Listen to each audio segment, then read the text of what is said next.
Hey guys, what's up?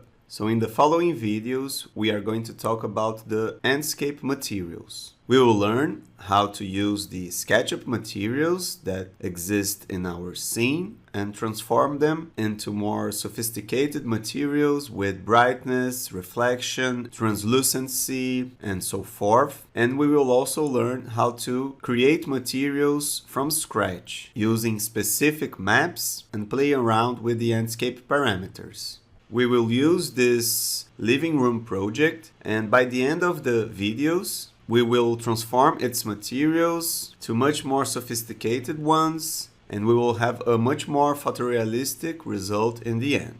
So when we take a look at the materials of a simple SketchUp scene, we notice that the materials here in SketchUp, they are basically a projection of an image into a surface. So we don't have any representation of the reflections that are going on, and also bump and many other characteristics of the material. So we have to render the image and make the computer calculate these aspects so that we can have a more photorealistic material representation. So in our case, we are going to use Enscape to produce these effects. So first thing, I have to start Enscape.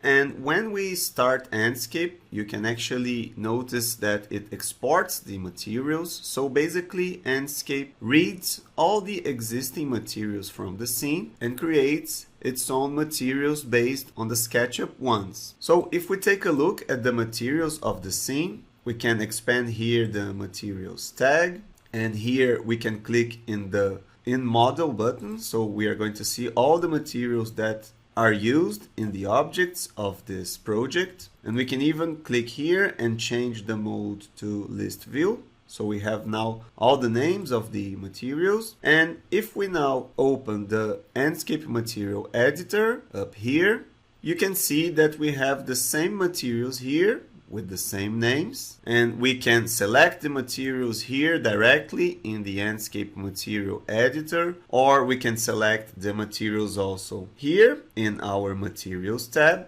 But most of the time I use the paint bucket tool, and then we can hold the Alt key and we can select the material directly from the object. So if I click here in this armchair, we will have our selection of the material here, and we will also have it selected in our list. And instead of using the paint bucket and the Alt shortcut, we can also use this dropper here to click and extract the materials that we need. So basically, when we take a look at the materials here in the SketchUp model, we can see its attributes that are controlled by SketchUp. So for example, here we can change the color, and if we would have a map, we could also change the size of the mapping. But we will only be able to change other parameters here in the Enscape window, because we will have now access to the height map, the reflections, the transparency. So these are the features that Enscape can control and actually make the materials look much more photorealistic. So let's make some changes in this material so we can understand the workflow. But first, let's organize our interface. And in this exercise, I will use the side-by-side layout. So I will drag this window here maybe to the left, and then I can choose my SketchUp model. I'm gonna close this window for now. And now here in the left, we have our Enscape window. And now I will zoom in this chair to change its material. Okay, I think this angle is fine. And once again, I will open my Enscape material editor here. We can once again select the material if it's not selected, either by clicking here or choosing in our list, or even using the paint bucket tool. And as I've said before, here in the default tray, we could do some basic editing as if we were working with normal SketchUp materials. So for example, here I could change the color.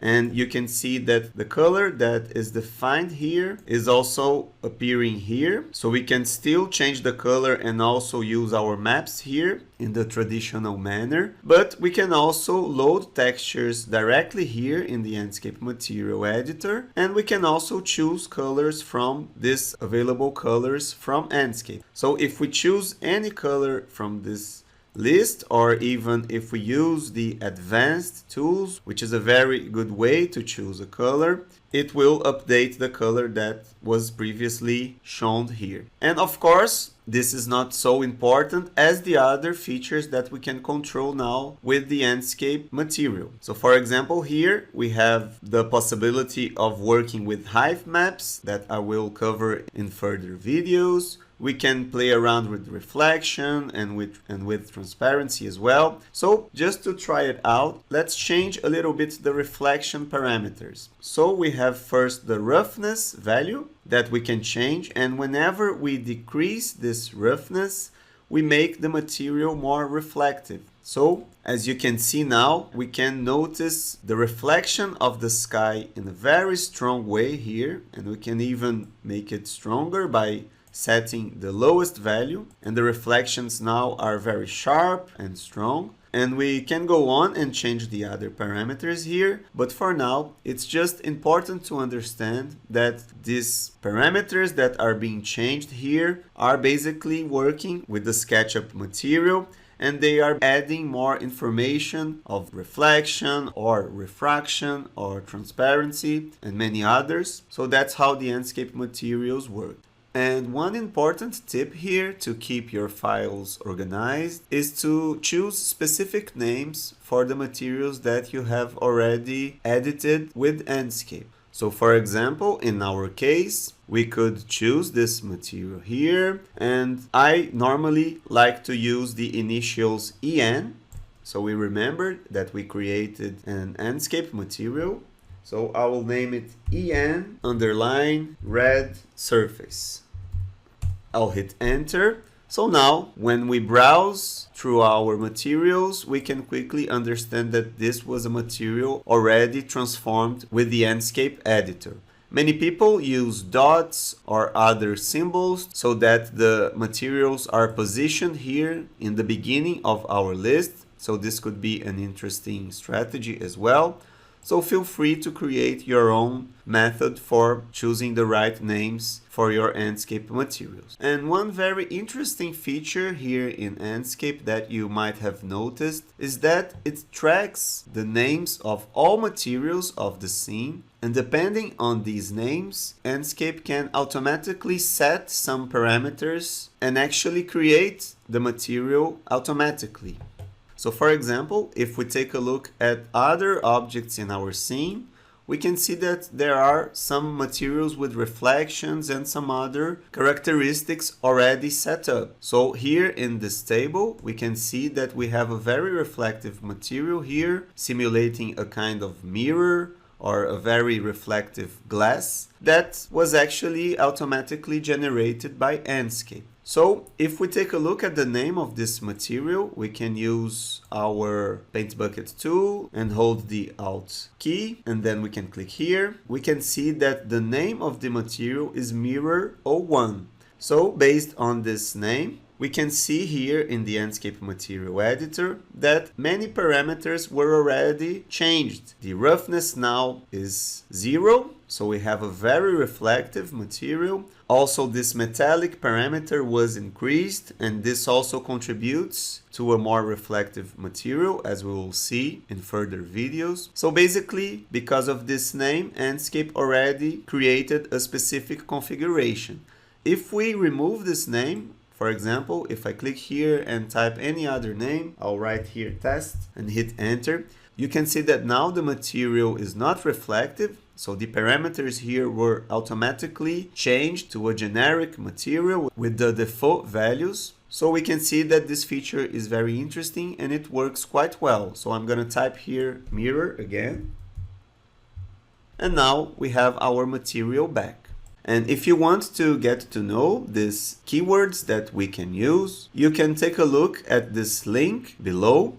So here we have this Enscape knowledge base where we can see these strategic keywords. And you can notice here that there are specific words that actually change the type of material. So when we use these words like water or vegetation or grass, we are actually changing here the type of the material. And if we use the words here below, these words are actually going to change the parameters and not the type. So let's try some of these words here in our file.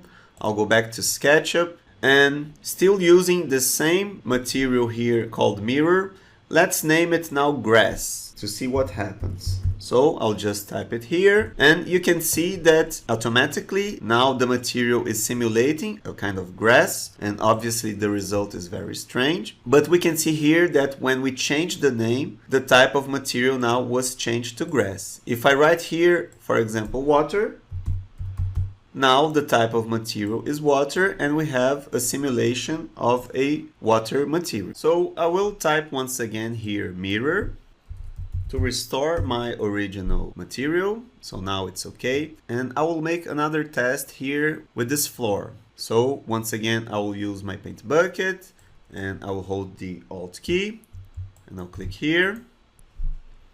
Okay. So now we have this material selected, and now I'll try to use these keywords that will basically change the parameters, but not the type itself. So for example, if I use the term plastic, let's try it out here in our scene. I will basically write concrete plastic. Okay. And you can see that the type of the material was not changed, is still a material generic, but the roughness now has a lower value. And this was changed automatically by Enscape. Let's try now another word, for example, chrome. I'll write it down here. Okay. And now we can see that the material changed a lot because we have a chrome material. So it's very reflective. And you can see that once again, the type of the material is still generic, but now our roughness value is very low and our metallic value is very high because Enscape is trying to simulate a chrome material, which is a very reflective material. Okay, so now let's try another word here. For example, I will change chrome and I will type fabric. Okay, so we can see that the parameters now are different because Enscape is trying to simulate a kind of fabric material. So we could see that using keywords, we can improve significantly our workflow and achieve interesting results in a very short time.